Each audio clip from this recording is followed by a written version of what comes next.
Hi, everybody.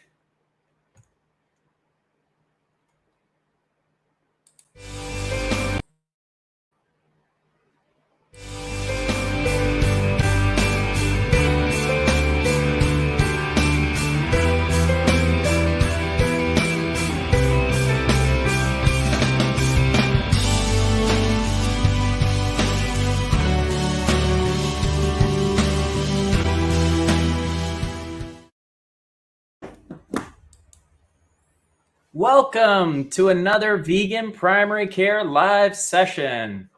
Hello, this is Dr. Scott Harrington coming to you live from my doctor's office at veganprimarycare.com, where you can see a vegan doctor as your primary care doctor from the comfort of your own home from most U.S. states.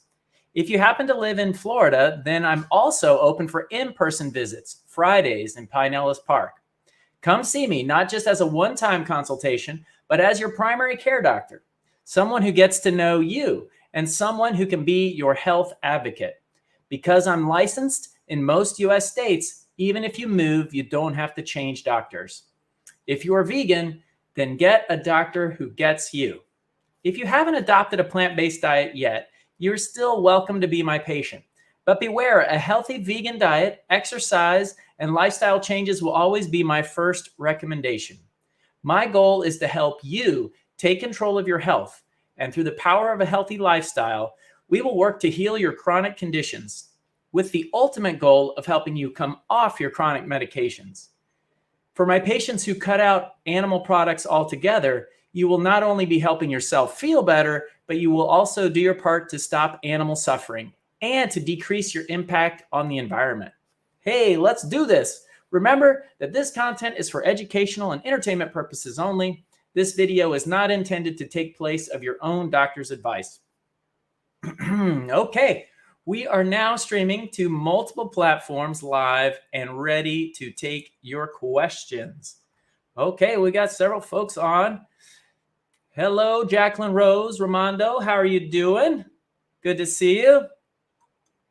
All right. Yeah, a lot of stuff's been happening. A lot of stuff on the vegan spheres, vegan worlds, a lot of headlines and everything. But one of the things I've been watching is Dr. Esselstyn.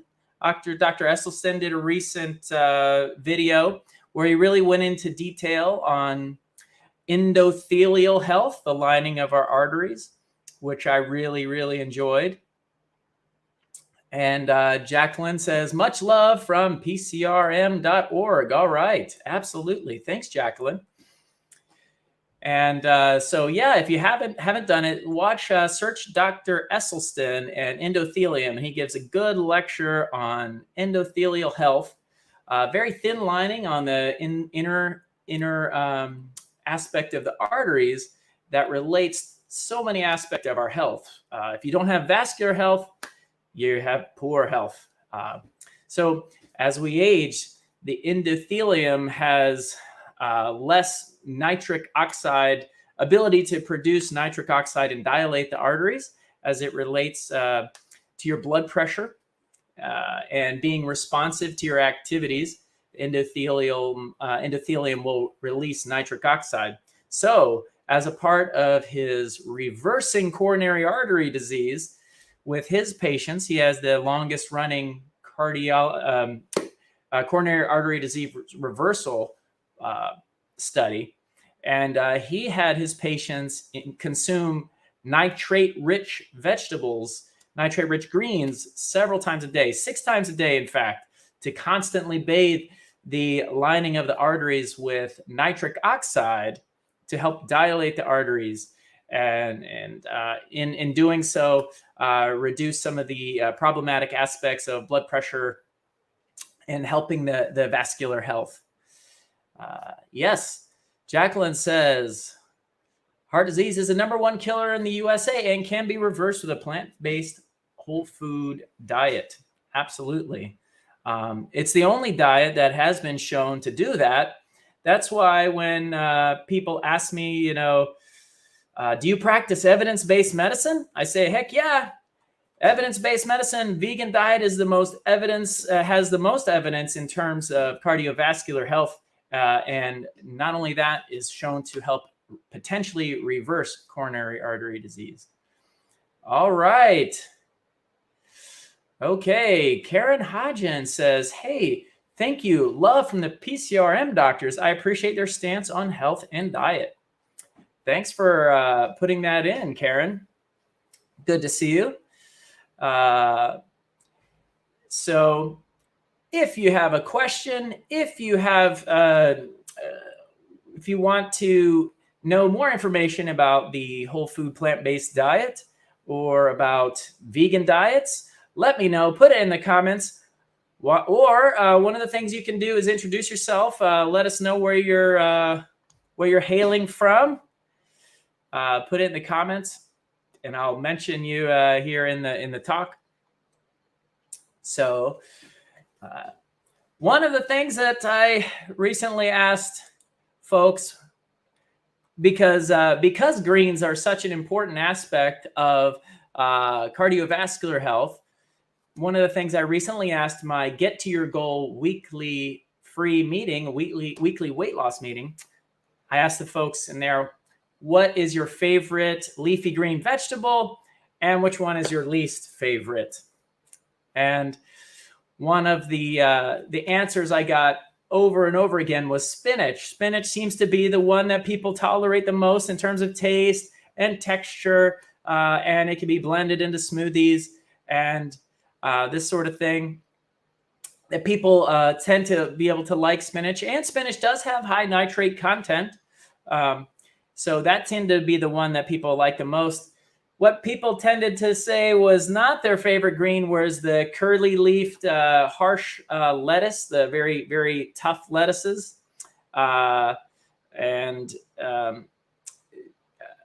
was, oh man, I'm freezing on this, the little purple lettuce. Someone in the comments can put it, the little purple, almost cabbage looking lettuce.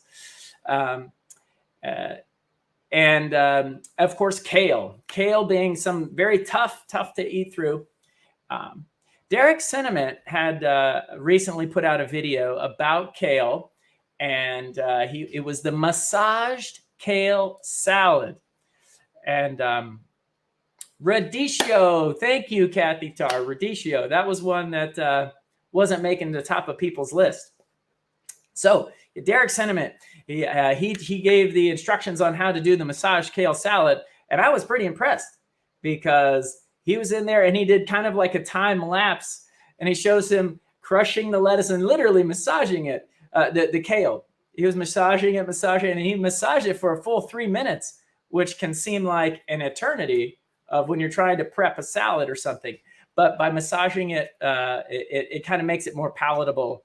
It crushes it up, and in a way, it kind of pre-digests it a little bit. Kale can be rough, but kale, Dr. Furman has kale on top of his list of the aggregate nutrient density index, ANDI. This is kale is one of the super leafy greens that he recommends that we consume, and it's definitely high on nitrate content, not as high as arugula. We've got Karen Hodgen saying that she eats arugula every day. And arugula is one of the highest, maybe the highest leafy green for nitrate. So yes, I try to consume it as much as possible. All right, so we've got folks hailing. Jacqueline saying she's a social worker. And Jacqueline hailing from Wisconsin. All right, we've got Sandy Santry hailing from Massachusetts. And we've got, okay. All right, let's see. Mayanne says, hey, doctor, I'm in Boynton Beach, but moving back to Tampa every one of these days. Miss the west coast of Florida. Love your videos. Thanks for doing them. Thank you, Mayanne. Appreciate it. Okay, red Verona lettuce might be what we're talking about. Okay. All right. Well, without questions, here we go. I don't know if we went over the whole grain hierarchy. Let's go over the whole grain hierarchy one more time. This is, let's see, I'm going to share my screen. Share my screen. Here we go. Whole grain hierarchy. Okay, what this is, of course, really small. Let's go ahead and see if we can play this. We're going to build it up. Okay. This is not my original thought. This is from a well-known dietitian. And I am just blanking on her name right now. I think it's Davis, Brenda Davis, I think. And she has the whole grain hierarchy. Some people ask me, are steel cut oats better than pasta? And this kind of thing, or what about rice versus brown rice? And the concept for this whole grain hierarchy is that we want to eat grains in their intact form is the best. That's the best thing you can do because they contain all the nutrients and the grain is bound in fiber. And you get all the nutrients out of the grain and you get the slowest absorption and the most food for our intestinal microbiome. So prebiotics. Not only that, when you eat whole food versus processed food, the more processed the food is, the more it gets absorbed by the time it makes it to the end of your intestines, your terminal ileum. And this part of your intestine is responsible for sending out fullness hormones. And so unless you retain much of the food that you're eating with some of the fiber and some of the leftover nutrients for your colon, the body doesn't truly feel full and you may feel compelled to eat more. So the whole grain hierarchy, intact whole grains, such as quinoa, barley, brown rice, cut whole grains like steel cut oats, they just cut it right down the middle. Rolled oats, getting a little more processed. It's kind of smashed and a little bit more easily digestible. Then shredded whole grains like shredded wheat. It's been shredded and processed a little bit more. It's more finely ground down. Then ground whole grain flour, flaked whole grains. This is something where, you look at cereal and a corn flake or a flaked rice and stuff like this. It doesn't look like anything you've ever seen in nature. It's really highly processed, and the glycemic index is very high. So you can get more of a sugar spike and then a crash. Everyone's heard of that with like candy bar or something getting a sugar spike and then a crash. Well, that's why when you're eating cereals, it's ideally to have them more whole because the flakes like corn flakes and stuff like that may not set you up for a prolonged feeling of fullness and satiation. And last but not least, puffed whole grains. Puffed. Everyone knows popcorn, but there's also rice cakes and puffed rice and puffed wheat and cereals and stuff like that. These are the particle size is even smaller than in ground grains, or it's more processed. And so this is the least or the most problematic grains. And so, all right. Okay. Don't forget to put on your questions. Okay, let's go forward with this one. This right here is really good. What this is here is a picture of fruits looking very bright color saturation. And it's very, this is what this is to represent your taste buds that are not adulterated by highly processed foods, very sensitive taste buds. The way you feel after a fast, a water fast, or a cleanse, when you're very attuned to the food. They say the best seasoning is hunger, right? When you are very hungry and when you haven't been around highly salty foods or highly sweetened foods, these industrialized Franken foods, you're very sensitive and you can enjoy the pleasure that you get from eating strawberries and oranges and a ripe mango versus this kind of grayed or dulled out version here on the other side is what your senses are kind of dulled by these very, very strong flavors and MSG and flavor enhancers that you get when you eat more processed foods. This concept is that you can appreciate a whole food plant-based diet the more that you come off the very rich and processed foods. All right. What else? What else should we talk about? All right. I've got them. I've got the slides. We can talk about it, but go ahead and send me in some questions. All right.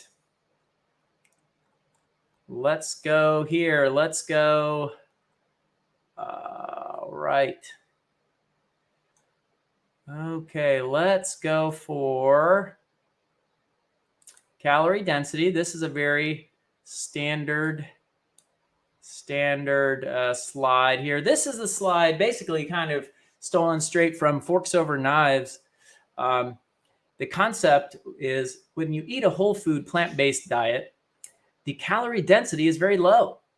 And the food fills up your entire stomach for a small amount of calories. And in that same volume, in the same volume of the stomach, if you eat higher density foods, it doesn't fill you up, and you can fill your stomach with way more calories, so much that you bust your calories and you end up gaining weight. And you don't feel as satisfied. So here is the high water content fruit and vegetables on the left, the far left, or then potatoes, rice, and beans, a little bit more concentrated. But the concept is that you might not eat straight potatoes and beans. You may include a few veggies that might fill up your stomach all the way. And then here is meat, which way more calorically dense. Cheese, very, very dense, mostly made up of fat. And then oil. So these are high calorie density foods, 1,400 to 2,300 calories per pound. You can eat pounds of food, 4 or 5 pounds, even more sometimes of food. And so you can imagine how many calories you're going to get if you're eating a really greasy diet, really high in oil or meat and cheese. You're definitely going to bust your calories. And so if you're trying to eat small portions and trying to count calories, you're never going to keep yourself satisfied when you're including these types of foods in your diet. Okay.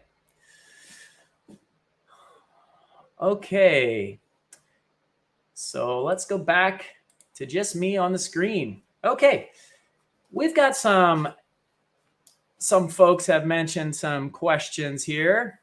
Okay, thank you, Jacqueline. She mentioned that Brenda Davis, she points out that Brenda Davis has the Brenda Advisor RD. Yeah, she is great. She is amazing. Added so much to the plant-based community. All right. Karen saying, thank you, Dr. Harrington. She's hailing from St. Pete, and she's glad that I provide visits in Pinellas Park on Fridays. Good deal. Okay. Shirley says, hi, Doc. How's it going? Hey, Shirley Narducci. Okay. Marianne says, what are your thoughts on eating potatoes every day, but with no butter, of course? Okay. I got to say, potatoes are definitely not off my list. Some people suggest that that white potatoes of the carb world are a little bit higher in glycemic index, and that's true. That's true. But it's really, like you said, about not adding too much fat or adding any extra fat at all onto the potatoes. They are very satisfying, very satisfying. So you can eat 1 or 2 potatoes and you are very full. If you add a few veggies involved and you're getting your medicine, the greens, you're really, really satisfied. And it's a sustainable diet. There's even the guy who did Spud Fit in Australia. He ate nothing but potatoes every day because it contains all the nutrients that's required. And he survived only on potatoes for a whole year and got, helped to fight his own food addiction, a mono type of diet. And he lost over 100 pounds, and now he's in medical school. He's so interested in health. So Dr. McDougall, on his website, he has these mini Mary diets where they're kind of mono diets, but they take into account a little variation, such as potatoes and making potato hash and, variety of other potato aspects, or corn on the cob versus grits and those kind of things, where it's slight variations on these mono diets centered in starch. Very, very healthy, very healthy. Okay. Thanks, Mary. Okay.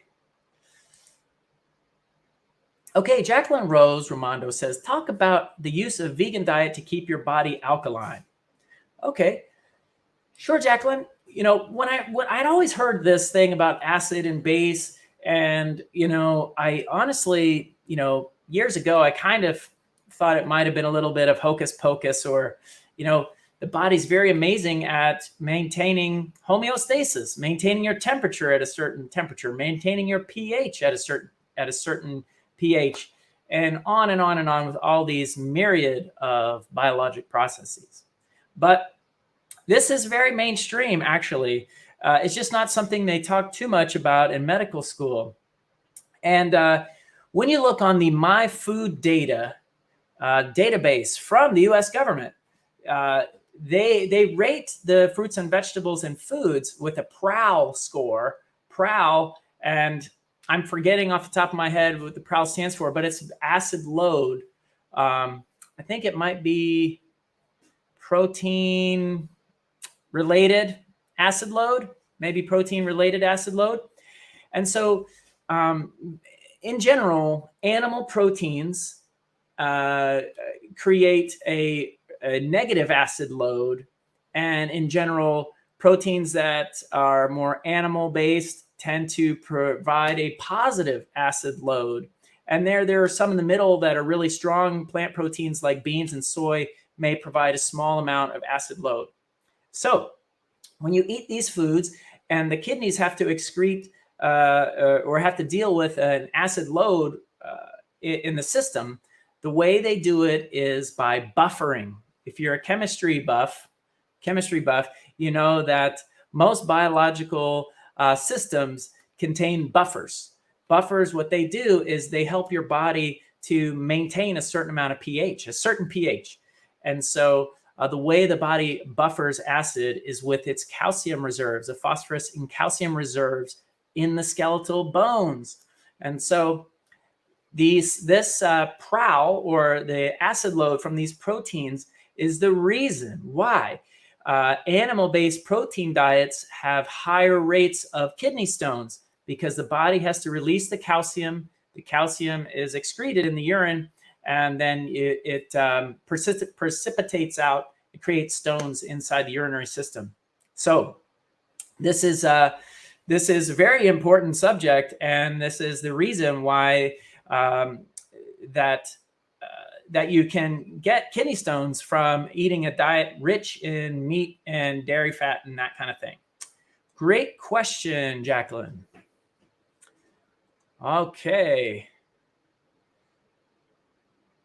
All right. Jacqueline says, dairy is the worst, literally poison, let alone cruel to the animals and to produce. Gosh, when you see, like a lot of vegetarians out there, you hear them coming to the realization that dairy is awful in terms of animal suffering. You think, well, they don't kill the animals. Well, they eventually kill the animals. They eventually slaughter them when the cows are not producing appropriate amounts of milk. And the life that they lead in the factories and hooked up to the machines and getting ripped away from their calves is awful. And so many vegetarians will, when they go vegan, they say, my gosh, I wish I had done it years ago. All right. Okay. Jacqueline says there are plant-based butters. That is true. But once again, the plant-based butters are usually made from plant-based oils, and plant-based oils are known to cause inflammation inside the vessels and increase viscosity in the blood. So we want to try to be real careful. We want to try to be real careful with oils and plant-based butters. We want to reduce them as best we can and that sort of thing. Be careful. Okay. Okay, we've got Tanya Johnson saying hello from Bradenton, Florida. Okay, that's nearby for sure. Hey, Tanya. Okay, we've got, okay, Jacqueline's talking about earth balance spread. Okay. Earth balance spread. There's a link in the inside the comments. Okay. Kristen Thompson says she stays away from white foods as much as possible. I eat black rice, sweet potatoes, and purple potatoes. In general, Kristen, this is a reasonable approach. There does seem to be an association with the colors and the containing high vitamins and minerals. And the idea is, eat the rainbow, eat the rainbow. And so, that is true to a certain extent, but things like white potatoes have, lots of vitamins and minerals too. So you don't necessarily have to discount a food that's more white, like a pear, for instance, or potato. But if that is something that is sort of helpful, I think, hey, do it, definitely. For instance, blackberries have more isoflavones and these types of chemicals than like raspberries, for instance. They're more of a potent color and they have more vitamins and minerals. So definitely. Okay.